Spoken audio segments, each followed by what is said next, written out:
최근 미국에서 코로나19 바이러스 신규 감염 숫자가 일주일 사이에 2배나 급증한 것으로 나타나 우려가 커지고 있습니다. 이 전파력이 강한 델타 변이 바이러스가 계속 확산하면서 백신 접종을 하지 않은 사람들을 중심으로 감염자들이 늘어나고 있습니다. 아프리카 최남단에 위치한 남아프리카 공화국이 최근 들어서 폭동과 약탈 등으로 사실상의 무정부 상태에 빠져들고 있습니다. 남아공 현지에 진출한 삼성 물류창고와 LG전자 공장 등이 약탈을 당하고 또 설비가 불에 타면서 심각한 손실을 입은 것으로 나타났습니다. 자, 주영석 국장. 안녕하십니까. 우선 미국의 코로나19 신규 감염 증가세가 심상치가 않습니다. 그렇습니다. 뭐 이미 보도가 다 나갔습니다만 신규 코로나 확진자 숫자가 일주일 사이에 2배나 늘어났습니다. 네. 굉장히 많이 늘어났고요. 역시 이렇게 된 가장 큰 이유는 전파력이 강한 델타 변이 바이러스의 확산이 이유로 꼽히고 있습니다. 네, CNN이 존스 홉킨스 대학 데이터를 분석해서 결과를 보도한 내용인데요. 최근 7일간 하루 평균 23,346명에 달하는 확진자가 발생해서 일주일 전보다 97% 그러니까 2배가 늘은 겁니다. 네. 근데 어느 틈에 이렇게 2만 명이 넘어섰어요. 이렇게 계속 그렇죠. 신고 감염이 늘어나면서. 네, 6월 초, 그러니까 지금 7월인데 지난달 6월 초만 해도 하루 신규 감염자 숫자가 한 10,000명 정도 수준이었어요. 근데 이달 들어서 벌써 23,346명이니까 2배 이상 늘어난 거고요. 지난 금요일 9일이죠. 지난 금요일에 48,200여 명까지 하루 신규 확진자가 나왔고 12일 월요일에도 이틀 전에도 32,700명이 나왔습니다. 그러니까 앞서 전해드린 건 일주일 평균입니다. 일주일치를 평균했을 때 지금 23,346명이 최근 7일간 이렇게 나왔고, 그러나 평균치가 아니라 그냥 하루치만 놓고 보면 벌써 지난 금요일이 48,200명, 월요일이 32,700명, 이미 3만 명대, 4만 명대까지 올라갔어요. 그래서 굉장히 지금 신규 감염이 좀 심각하게 늘어나고 있다, 이렇게 말씀드릴 수 있습니다. 그런데 신규 감염자가 지금 전국적으로 뭐 똑같이 올라가는 게 아니라 이게 지역에 따라서 완전히 좀 확연히 달라진 것 같아요. 그래서 이 시간에도 여러 번 말씀드린 기억이 나지만 미국의 가장 큰 문제가 지역 간의 언밸런스, 이게 가장 문제입니다. 신규 확진자의 3분의 1이 일부 주들에 집중돼 있어요. 네. 플로리다, 루이지애나, 아칸소, 미조리, 네바다, 이 5개 주입니다. 미국 전체 50개 주 가운데 5개 주니까 10분의 1이죠. 이 10분의 1에 해당하는 5개 주의 신규 감염이 지금 집중되고 있습니다. CDC에 따르면 이들 5개 주 모두 백신 접종률이 48% 미만인 곳들이에요. 그러니까 백신 접종이 낮은 곳들이 이렇게 감염이 심각하고, 그래서 오늘도 이 LA 카운티 보건국이 권고를 내렸잖아요.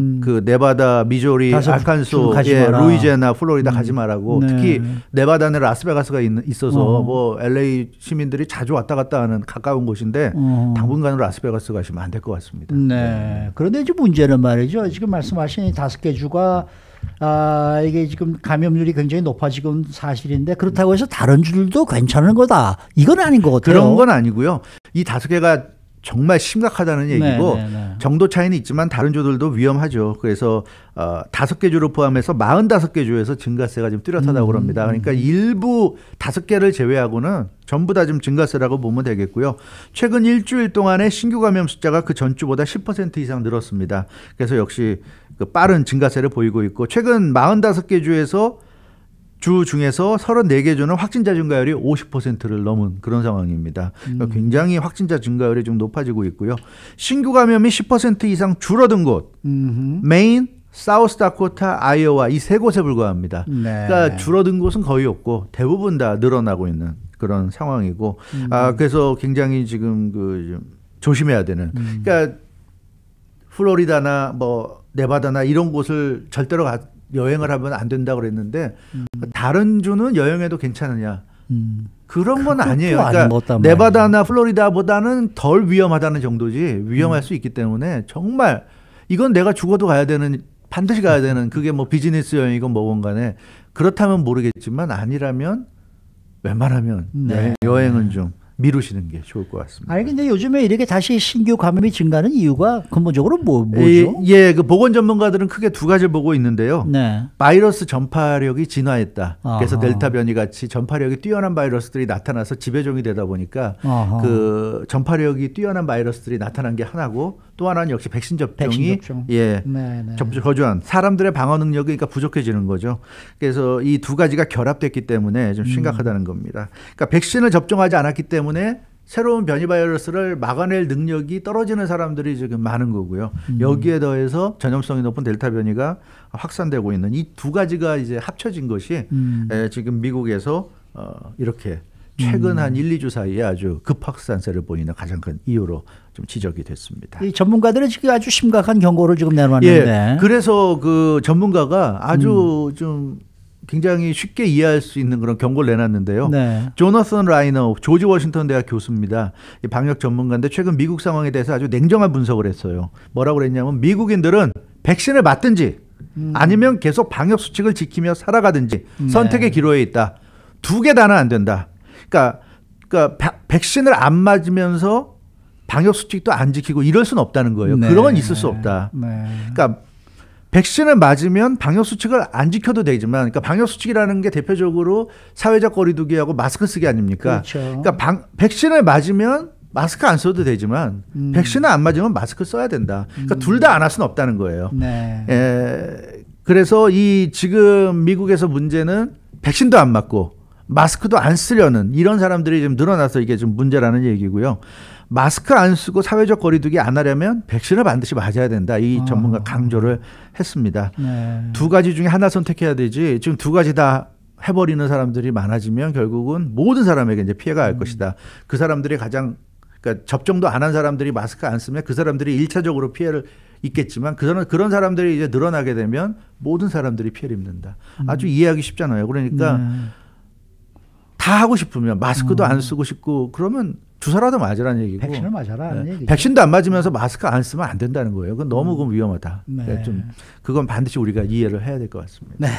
자, 다음 소식입니다. 요즘 이 남아공에서 일하는 상황이 상당히 심각한데요. 심각합니다. 우리는 여기서 특히 이 LA 사시는 분들은 이제 그 LA 라이엇을 겪었잖아요. 그 모습을 또 떠올리실 것 같은데 정말 남아공 요즘 무법천지 방불케 하는 모습으로 사실상 무정부 상태입니다. 네. 그 마켓에 수백 명이 들어가서 손에 가득 물건을 들고 나오는 약탈행위가 지금 닷새째 계속이 됐고요. 벌써 그쪽은 이제 엿새째가 되고 있는 상황입니다. 지금 저도 사진을 많이 보고 영상을 보고 있는데 정말 심각합니다. 이 쇼핑몰이 털리고 유리창과 집기들이 모두 깨지고 박살나고 있고요. 네. 그렇다고 해서 경찰이 없는 게 아니에요. 경찰이 다 지켜보고 있는데 의미가 없어요. 아무도 경찰 신경 안 쓰고 약탈하고 있고 방어하고 있고 난동을 피고 있고 경찰은 고무탄까지 들고 있지만 역시 속수무책입니다. 아무것도 못하고 있어요. 그냥 지켜만 보고 있을 뿐입니다. 네. 아니 근데 뭐 벌써 오늘 아침 뉴스에 뭐 70명이 지금 이 폭동으로 사망했다라는 소식을 지금 전해드리고 있습니다만은 그것뿐만 아니라 지금 그쪽에 나가 있는 LG전자 그리고 삼성 뭐 상당한 피해를 봤다면서요? 네, 그렇습니다. 거기에는 한국에서 LG전자 공장도 있고 삼성 물류창고도 있는데요. LG전자 공장은 동남부 남아프리카 공화국의 동남부 더반이라는 곳에 있는데 약탈과 방어에 시달린다고 그럽니다. LG의 그 TV들이 그 차량에 손수레에 지게차까지 동원해서 싹쓸이해서 지금 담아가고 있다고 그럽니다. 그러니까 LG전자 공장에서 이제 완성된 완성품들이죠. 이거 이제 각 쇼핑몰에 보내서 판매할 그런 이제 완성된 TV들을 차량을 가져가서 차량에다 잔뜩 실어 가져가고 손수레 가져와서 손수레에 잔뜩 실어 가져가고 심지어 지게차까지 가서 그 완전히 싹쓸이하고 있고요. 지금 그러니까 완제품 전부 다 털어가고 있고 여기에 또 그 공장이기 때문에 자재품이 많이 있거든요. 자재 완성품을 만들기 위한 자재 그 자재까지 모두 지금 털리고 있고 심지어 설비까지 파괴당했다고 그럽니다. 그래서 LG전자 피해가 굉장히 심각한데 정확한 액수는 그렇지만 지금 LG전자 측이 대략 생각한 것은 수천만 달러에 달하는 피해를 입었다. 수천만 달러니까 어마어마한 금액입니다. 어마어마하네요. 공장 전체가 불에 타고 모든 제품이 지금 약탈당해서 수천만 달러 피해를 입은 것으로 추산하고 있고요. 삼성은 과줄루나탈주, 바로 이번 폭동 사태가 시작된 곳입니다. 과줄루나탈주에 물류창고가 있습니다. 그래서 아주 심각한 피해를 입었는데요. 삼성 물류창고에도 약탈 피해가 발생한 것으로 확인됐고, 근데 치안이 특히 과줄루나탈주는 폭동이 시작된 곳이기 때문에 콰줄루나탈주는 특히나 아주 치안이 완전히 무너져서 가장 심각한 지역이기 때문에 무법 상태입니다. 그래서 현장에 접근하는 것 자체가 불가능하다고 그래요. 그래도 LG전자는 공장에 가서 대충 얼마나 파괴가 됐고 피해를 입었는데 대충은 좀 파악이 되니까 뭐 수천만 달러 피해를 입었다고 추산하는데 삼성 물류창고는 지금 어느 정도 피해 입었는지 추산을 할 수가 없어요. 왜냐하면 접근은 안 되니까. 네. 접근할 수가 없어요. 너무 위험해서. 그래서 삼성 물류창고는 상당한 피해를 입었지만 삼성 쪽에서도 지금 어느 정도 피해 입었는지 정확히 알 수가 없다. 왜냐하면 네. 접근을 할 수가 없기 때문에 네. 지금 그런 정도라고 합니다. 네. 아이 참. 근데 남아공도 뭐 경찰이 있을 텐데 왜 이렇게 지금 폭동이 무방비 상태로 네. 지금 무법 상태로 계속 그렇죠. 수가 있는 경찰이 거예요? 뭐 총도 있고 고무탄도 있고 한데요. 이 워낙에 폭동, 파괴, 약탈, 뭐 방화 이런 데 나선 시민들의 숫자가 어마어마하기 때문에 그 중과부적이죠. 그 당해낼 수가 없는 겁니다. 저도 이 사진이나 영상 보니까 경찰 숫자에 비해서 이 시민들의 숫자가 압도적으로 많아요. 그래서 경찰도 그냥 자기 자신을 지키는 그러니까 경찰에게 다가와서 시비만 안 걸면 경찰은 그냥 지켜만 볼 뿐입니다. 예. 경찰은 완전히 투명 인간이에요. 있어도 없는 것 같이. 그 경찰 스스로도 네네. 투명인간처럼 행동하고 있습니다. 그래서 네. 약탈에 열중하고 있는 그런 모습이고요. 경찰도 그냥 약탈과 파괴를 바라만 보고 있습니다. 대응할 생각 전혀 못하고 있고. 특히 인상적인 게 남아공에서 이 새로 만들어진 고급 승용차를 싣고 가는 대형 트럭들. 신차 만들면 대형 트럭들에 그렇죠, 이렇게 그렇죠. 싣고 가잖아요. 네네. 그런 대형 트럭들이 지금 보이는 족종 모조리 멈춰 세워지고 불살라지고 전부 다 그렇게 되고 있는 상황인데요.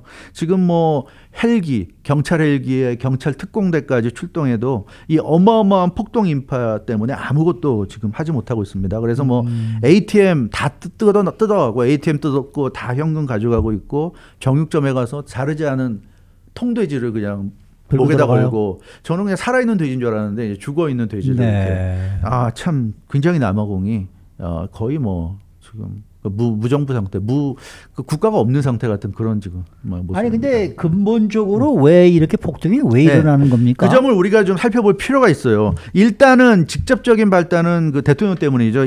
올해 79살에 제이콥 주마 전 대통령 때문에 촉발됐어요. 이분이 그 2018년에 퇴임했는데 퇴임한 이후에 재임 시절에 부패와 사기 혐의 등으로 수사를 받았고요. 지난 7일, 그러니까 지난주 수요일 날 경찰에 자진 출석한 뒤에 수감이 됐습니다. 그러자 이제 주마 전 대통령의 고향 콰줄루나탈주, 삼성 물류창고가 있는 곳이죠.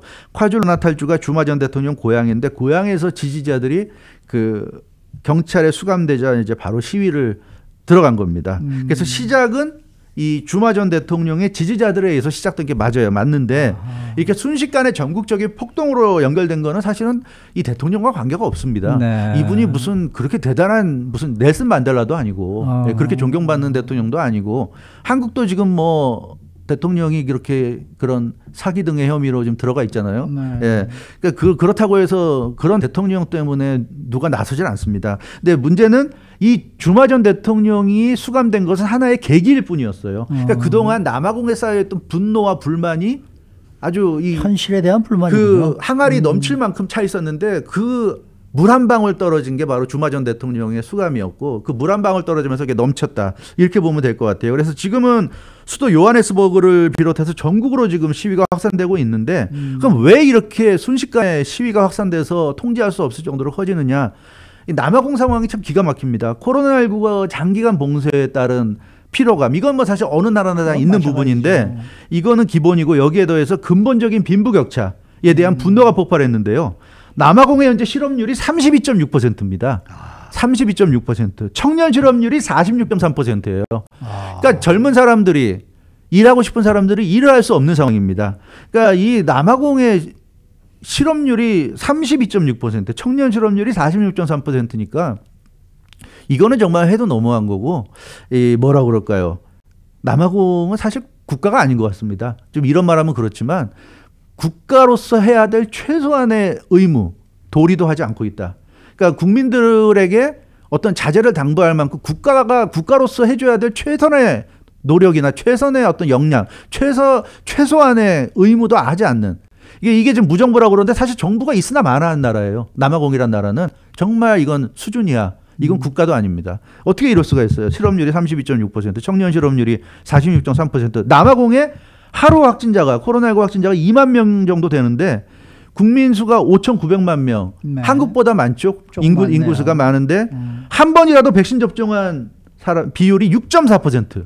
이게 완료도 아니고 한 번이라도 접종한 사람이 6.4%. 그러니까 남아공은 백신 접종도 안 되고 물론 뭐 미국이나 일부 국가 제외하면 세계 어느 나라도 지금 힘든 건 사실이지만 실업률도 이렇게 높고요. 백신 접종도 해주지 않고. 그러니까 이 나라는 정부가 정부이기를 이미 포기한 것이 아닌가. 국가라고 하기 좀 부끄러울 정도로. 국가가 아닙니다. 이런 나라는. 이게 국가입니까? 그래서 이번 폭동을 보면 고급 전자제품과 고급 차량들이 약탈과 파괴의 주 타겟이 되고 있어요. 그러니까 남아공의 대부분의 사람들이 가난하고 정말 인간 이하의 삶을 살고 있는데 이런 고급 전자제품, 고급 차량들이 만들어지는 것에 대해서 일반 서민들이 분노한 겁니다. 도대체 이런 고급 TV, 이런 고급 차량을 누가 보고 누가 타느냐. 우리들은 이거 꿈도 못 꾸는데. 그러니까 길에서 고급 차량 가지고 다니는 트럭들만 보면 전부 다 불살라 버리는 거예요. 그래서 지금 고속도로를 비롯한 주요 도로들이 마비 상태인데 한편으로 보면 우리가 항상 이런 일이 벌어지면 이런 폭도 뭐 이런 약탈자들을 비난하는데 이 남아공은 저는 비난할 수 있는지 모르겠어요. 참 국가가 최소한 국가로서의 어떤 최소한의 의무를 해줘야지 국민들에게도 뭔가를 요구할 수 있는 거 아닙니까? 아무것도 해주지 않으면서 뭘 요구하겠습니까? 남아공을 보면 정말 그런 느낌이 강하게 들고 있고요. 근데 문제는 남아공에 삼성 물류창고도 있고 LG전자 공장도 있지만 현지 또 한인들도 지금 있단 말이에요. 많이 살고 있다고. 남아공 한인들 숫자가 3,300여 명입니다. 네. 근데 그 중에 3분의 2가 요하네스버그, 한 2,200여 명 정도가 요하네스버그에 거주하고 있는데 이게 참 벌써 완전히 뭐 수도 요하네스버그를 비롯해서 전국이 완전히 지금 무정부 상태에 들어갔기 때문에 한인들의 피해도 지금 극심하다 그래요. 한인들이 운영하는 그 영세업체라든가 이런 스몰 비즈니스도 많은 지금 피해를 입고 있다고 그러는데 남아공 정부가 그래서 지금 군부대를 긴급 투입했다는 소식이 좀 들어왔는데요. 폭동 지역이 뭐 전국이 다 지금 폭동이 벌어지고 있기 때문에 대응이 어렵고 이건 정말 좀 글쎄요. 남아공이 어떻게 해야 될지 모르겠습니다. 이건 국가가 국가로서의 최소한의 역할을 못 해주니까 이게 도대체 이 방법이 있는지 모르겠어요. 이건 참 심각한 문제가 아닌가.